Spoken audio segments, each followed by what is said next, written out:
Kavathe Mahankal police ठाण्याचे police निरीक्षक संदीप कोळेकर यांनी पदभार सोडला। पोलीस निरीक्षक ज्योतिराम पाटील पुन्हा एकदा पदभार स्वीकारणार असल्याची चर्चा।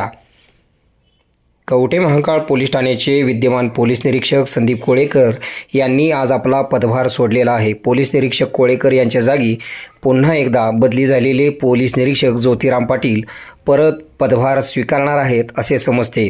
पोलीस निरीक्षक पाटील यांनी आपल्या बदलीबाबत मॅटमध्ये दाद मागितली होती। मॅटमधून पाटील यांच्या बाजूने पुन्हा एकदा पोलीस निरीक्षक पाटील कवठे महांकाळ पोलीस ठाण्याचा पदभार स्वीकारणार आहेत।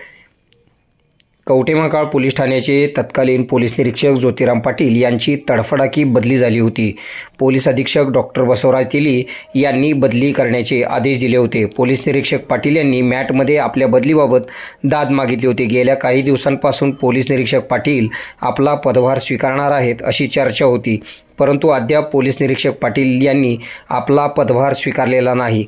पोलीस निरीक्षक संदीप कोळेकर यांनी आपला पदभार सोडल्यानंतर कवठे महांकाळ पोलीस ठाण्यातील सर्व अधिकारी व पोलीस कर्मचाऱ्यांनी त्यांचा निरोप समारंभाचा कार्यक्रम अतिशय आनंदाच्या वातावरणात पार पडला।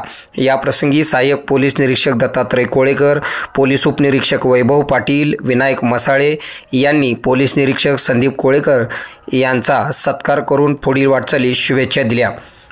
मुख्य संपादक Kunal Kotawale, KK Marathi news network.